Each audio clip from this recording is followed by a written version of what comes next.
بسم اللہ الرحمن الرحیم نحمده ونصلی ونسلم علی رسولہ الکریم اما بعد فاعوذ باللہ من الشیطان الرجیم بسم اللہ الرحمن الرحیم وقولوا للناس حسنا صدق اللہ مولانا العظیم۔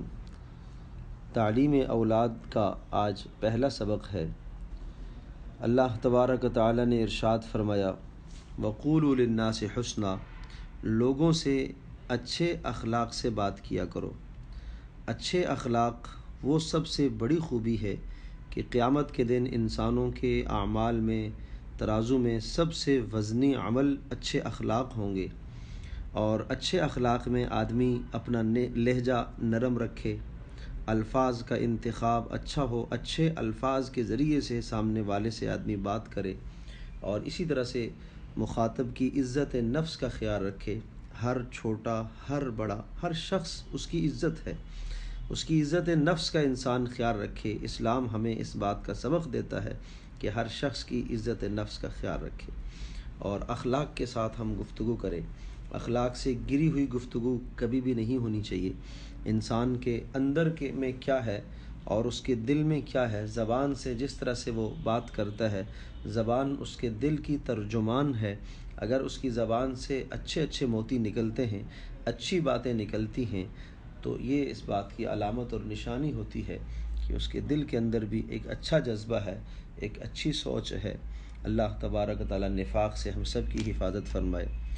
رسول اکرم صلی اللہ تبارک و تعالی علیہ وسلم کی مبارک احادیث میں سے آج کے سبق میں ہم پہلی حدیث جو پڑھیں گے، انما الاعمال بالنیات، انما الاعمال بالنیات، انما الاعمال بالنیات۔ سارے اعمال کے ثواب کا دار و مدار آدمی کی نیت پر ہے، یعنی نیک عمل کرتے وقت اللہ تبارک و تعالیٰ کی رضا کی نیت کرے۔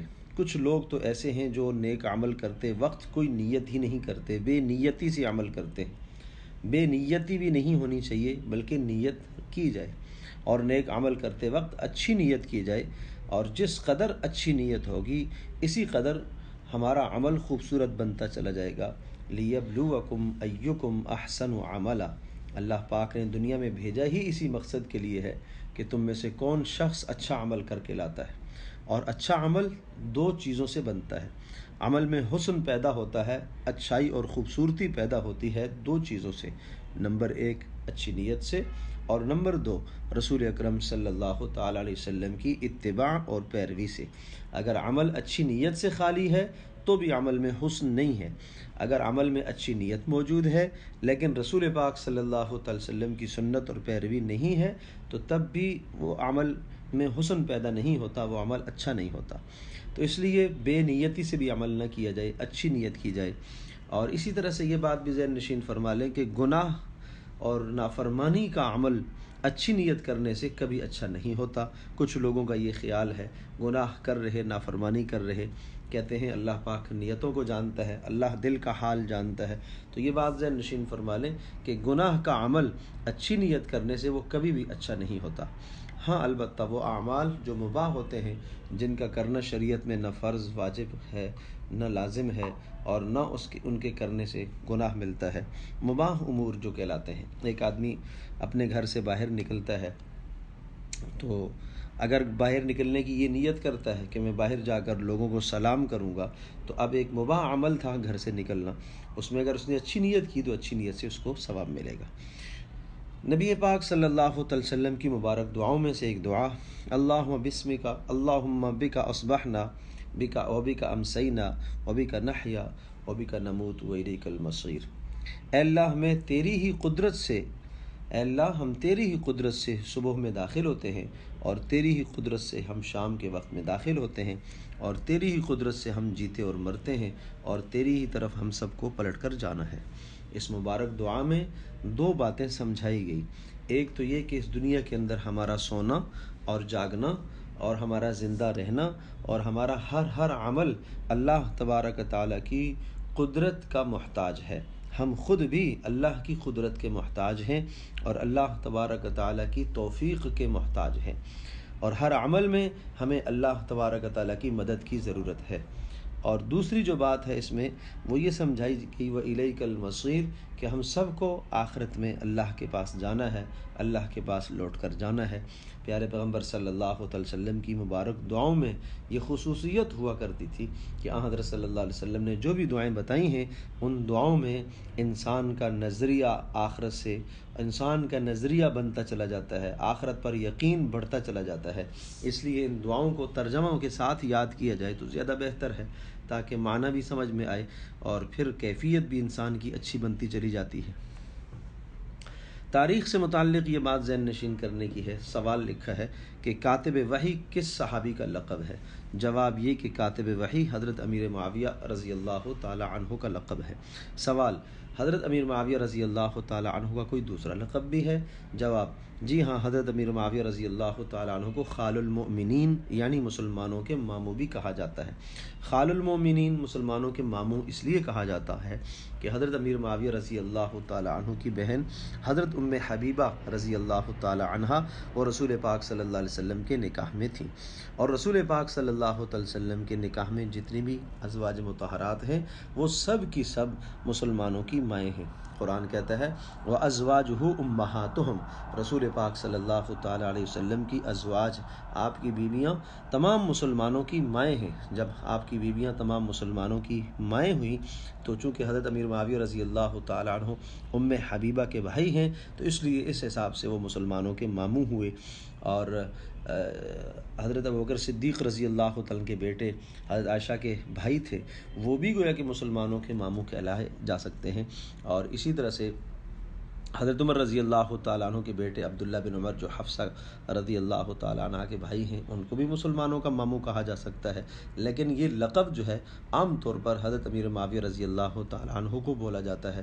ان کے ساتھ اس لقب کو اللہ تبارک و تعالیٰ نے شہرت عطا فرمائی، یہ ان کی خصوصیت ہے۔ وضو کے مسائل، طہارت کے مسائل کا جاننا بھی ضروری ہے۔ اور وضو کہتے ہیں شریعت میں اس عمل کو کہ جس کے کرنے کے بعد انسان اللہ تبارک و تعالیٰ کے سامنے نماز پڑھنے کا اہل بن جاتا ہے، مستحق بن جاتا ہے کہ وہ اللہ کے سامنے کھڑے ہو کر نماز پڑھے۔ پیشانی کے بالوں سے لے کر ٹھوڑی کے نیچے تک اور ایک کان سے لے کر دوسرے کان کی لو تک منہ دھونا، اس تمام حصے میں اگر ایک بال کے برابر بھی جگہ خالی اور خشک رہ گئی تو آدمی کا وضو نہیں ہوگا، اس لیے چہرہ دھوتے وقت اچھی طرح سے خیال کیا جائے۔ نمبر 2، دونوں ہاتھوں کو کوہنیوں سمیت دھونا، اور اس میں بھی اس بات کا خیال رکھا جائے کہ کوئی حصہ ایک بال برابر بھی خشک نہ رہے۔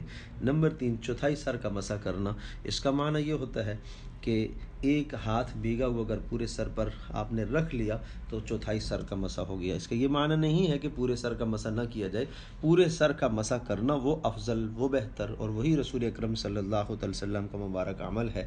لیکن اس کا معنی یہ ہے چوتھائی سر کا مسح کرنا، یعنی اتنا اگر کسی نے کر لیا تو اس کا وضو ہو جائے گا، اس سے کم اگر کوئی شخص کرتا ہے مسح تو اس کا وضو نہیں ہوگا۔ نمبر 4، دونوں پاؤں کو ٹخنوں سمیت دھونا، اس بات کا خیال رکھا جائے کہ دونوں پاؤں کو ٹخنوں سمیت دھونا، انگلیوں کے بیچ میں، پیروں کی انگلیوں میں کوئی حصہ خالی نہ رہ جائے۔ اور یہ بات بھی ذہن نشین فرمائیں کہ جو اعضاء وضو میں دھونے کے ہیں، اگر ایک بال کے برابر بھی جگہ خالی رہ گئی اور وہ خشک رہ گئی تو آدمی کا وضو نہ ہوگا۔ حضرت صلی اللہ علیہ وسلم نے کچھ لوگوں کو دیکھا، انہوں نے وضو میں ذرا جلدی کی اور ان کی ایڑیاں خشک رہ گئی تو آپ نے سخت ڈانٹا، ویل للعقاب من النار، کہ ایڑیوں کا جو حصہ وہ خشک رہتا ہے وہ جہنم میں جائے گا۔ تو اس لیے اس بات کا خیال کیا جائے۔ اور وہ خواتین جو ہاتھوں پر، ناخنوں پر جو ہے وہ پالش وغیرہ لگاتی ہیں، ایسی پالش جس سے تہ جمتی ہے اور اندر پانی نہیں جاتا، انہیں سمجھنا چاہیے کہ اگر پانی اندر نہیں گیا تو ان کا وضو نہیں ہوگا۔ اسی طرح سے کوئی آئل پینٹ وغیرہ، ایلفی وغیرہ اس قسم کی چیز اگر ہاتھوں میں لگی رہ گئی اور پانی اندر نہیں پہنچا تو اس سے وضو نہیں ہوگا۔ انگوٹھی پہنی ہے یا کوئی اور چیز اس طرح سے چھلا وغیرہ پہنا ہوا ہے انگلی میں، اور اگر اس کو نہ ہلایا اور پانی اندر تک نہ گیا تو اس سے بھی پھر وضو نہیں ہوگا۔ ان تمام باتوں کا خیال رکھا جائے۔ گفتگو کے آداب پہلے بھی عرض کر چکا ہوں کہ گفتگو کرتے وقت لہجہ نرم ہو اور الفاظ کا انتخاب کیا جائے، اچھے الفاظ ہوں اور مخاطب کی عزت نفس کا خیال رکھا جائے۔ اللہ تبارک و تعالی ان تمام باتوں کی پابندی کرنے کی ہم سب کو توفیق نصیب فرمائے۔